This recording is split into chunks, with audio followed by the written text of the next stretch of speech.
Once again, I want to welcome you to my office, and we'll do some office hours. Isn't that kind of fun, the idea that you can come to my office hours without actually coming to my office? So, in this video, I want to walk you through doing a summary, as you all know you have to do in all of your summary response essays. But for other purposes, you might need to do a summary of some text as well. So, in the following video, I'll walk you through those steps. Um, One thing I do want you to note is that I haven't actually done all the steps that I tell you about in the oh in the summary rubric. Um, you know, here, I don't know, can you see? There it is. So the summary rubric. I'm still over here. All these little steps. I haven't done all of them. Yes, I've done A, but there are some other things in there that are missing, and maybe you'll be able to figure out what's missing from my summary. Either way, I only had a limited time to do it, so I did the best that I could with the time that I had, and think that if I wasn't trying to talk you through it, I probably could have completed my summary after I did my annotations and my one sentence summaries of everything that was in the text. I probably could have done it in maybe 5, 7 minutes or so, and figured it out. But either way, you'll see me walk you through it. So I hope that this is helpful to you in writing your summary. Happy writing! To get a good idea of how to write a summary, let's revisit Peggy McIntosh's White Privilege Unpacking the Invisible Knapsack. As you see on the left side of the screen, I have taken Peggy McIntosh's essay and created one-sentence summaries. So I've taken all of the main points that she lists in her essay, and I've written them all out. Here they are. McIntosh talks about the unearned privileges of the whites and the males in the United States. Whites have these privileges given to them by the society in which they live. Whites are taught by the same society to be unconscious and unmindful of their privileges. Whites' obliviousness to their unearned privilege is what makes people of different color to feel oppressed. McIntosh provides a list of privileges taken for granted by whites and males. Whites and males don't intend on benefiting from being white. We'll just leave that there. And whites and males benefit from racism. So those are the big key points that I saw in White Privilege by Peggy McIntosh. Now, to write a summary, I would make sure that I always had the summary rubric on hand. If you look on the right side of the computer screen, that's there. As we go down the list, let's think about how we can turn all of these simple points into a cohesive paragraph that will serve as our summary. First, on the rubric, we have the author's name, credentials if available, the title, the type of text, and the publication date clearly stated at the beginning of the summary. So that signals to us that we need to have all of those things in the beginning of the summary. The title is White Privilege, Unpacking the Invisible Knapsack. It's by Peggy McIntosh, and it is an article. So let's put all those things together. Let's start with a preposition. In White Privilege, Unpacking the Invisible Knapsack by Peggy McIntosh, comma, because this is a prepositional phrase. It begins with the preposition in, and it does not include a verb. So, in White Privilege, Unpacking the Invisible Knapsack by Peggy McIntosh. Now remember, when we have a dependent clause, a clause here, we need this one to be an independent clause. So it needs to have a subject and a verb. Let's say she, because we're talking about Peggy McIntosh. So in White Privilege, Unpacking the Invisible Knapsack by Peggy McIntosh, she, and maybe we should also say that it's an article. In the article, White Privilege, Unpacking the Invisible Knapsack. Okay, she, and since we already have her there, let's delete her last name. She talks about the unearned privileges of whites and males in the United States. Okay. Now remember, we also need to make sure that we also give her credit for everything that she says. So none of these are our ideas. All of them belong to her. And we always want to remind the reader that these are her ideas. So let's say she states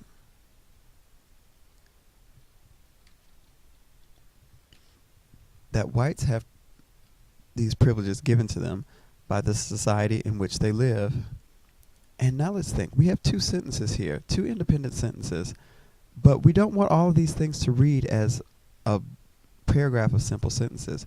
So we want to make sure that we use our different ways of combining sentences to help add variety to our paragraph. So we can do that in two ways, using compound sentences or by making complex sentences. So let's see. If we want to put these two sentences together, she states that whites have these privileges given to them by society, by the society in which they live. And this one, whites are taught by the same society to be unconscious and unmindful of their privileges. It seems like these two things are related, meaning that this one is in addition to that one. So I think that the conjunction that will work best is probably and. So let's put those together. We have and. So she states that whites have these privileges given to them by the society in which they live, and let's just go down to they. We'll use a pronoun instead of whites again. And they are taught by the same society to be unconscious and unmindful of their privileges. Okay, now we're using a coordinating conjunction to combine these two sentences. And it says that anytime that we have a coordinating conjunction, we need to have a comma before it. So let's add that comma. Where did it go? And. So, comma, and they are taught. Good. Now that's grammatically correct. So let's move on. Now what do we want to say about this one? Because again, we want to give her credit for it. So anytime after we use her full first name, we'll just use her last name. Let's start with Macintosh. Macintosh, but what word do we want to use? She observes, she recounts, she tells, she examines. There are a lot of different verbs that we could possibly use here. Let's try. So let's look at our verbs of attribution and choose one that best connects these two sentences. So she accepts, acknowledges, addresses. I like addresses. Macintosh, well, maybe not addresses. Let's see. She compares, concludes, decides, implies, indicates, mentions, notes. How about notes? She notes that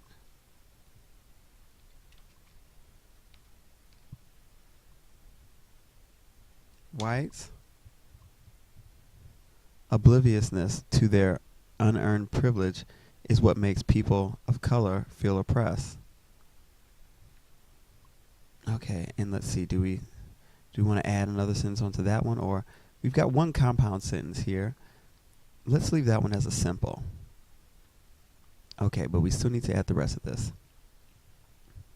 We already have a verb in here, Macintosh provides. But let's see, how can we make these things flow together? So let's try.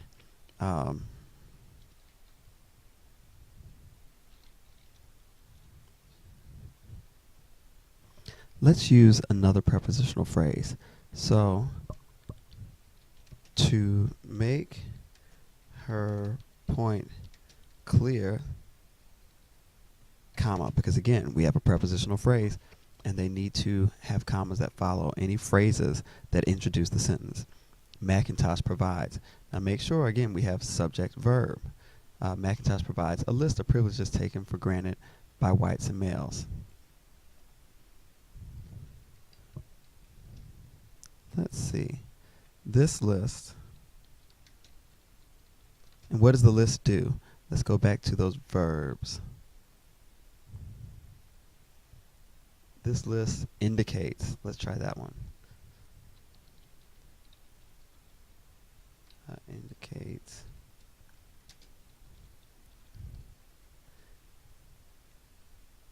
It doesn't indicate that, but it indicates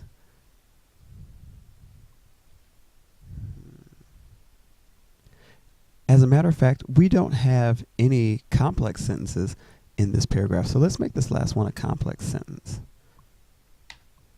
So we will need to look at our list. How do we make these complex sentences? By adding a subordinating conjunction. So let's look at our common subordinating conjunctions and think of one that will put these two sentences together. Though looks like a good one. Though whites and males don't intend on benefiting from being white, comma, why? Because we have a dependent clause that begins the sentence. This sentence could not stand by itself. Though whites and males don't intend on benefiting from being white, right? Because of that word though. And then we'll add the other one onto it.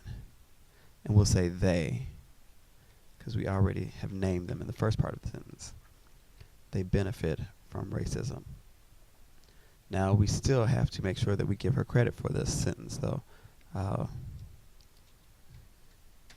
She, and maybe indicates is the right word for here, indicates that though whites and males don't intend on benefiting from being white. Good, there we go. And I believe that this makes a pretty good summary of Peggy McIntosh's white privilege. And how did we do it? We did it by using subordinating conjunctions. I don't believe we used any adverbial conjunctions, but you could probably use some of those as well if you do them correctly and you have the cheat sheet to make sure you know how to do that correctly. And we thought about how did all of these things go together, sentence by sentence, to make a nice paragraph. So let's see if this is a good summary of the article. In the article, White Privilege, Unpacking the Invisible Knapsack by Peggy McIntosh, she talks about the unearned privileges of whites and males in the United States. She states that whites have these privileges given to them by the society in which they live, and they are taught by the same society to be unconscious and unmindful of their privileges. McIntosh notes that whites' obliviousness to their unearned privilege is what makes people of color feel oppressed.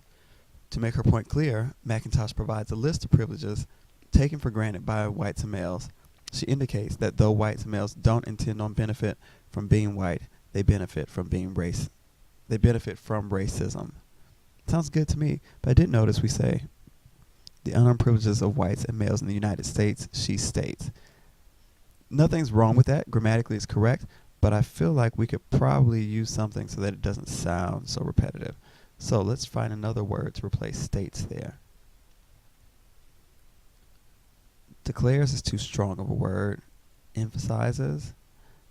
Maybe we'll keep that one in mind. She believes. That sounds like there's some question there. Maybe she asserts. I like that one. She asserts. Oops, spelled that one wrong. She asserts that whites have these privileges. That's good. That feels good. I would say that this is a working summary for this article. So try that out with the one-sentence summaries that you've done for all of the sections in your essay, and you can also come up with a nice, stylish summary.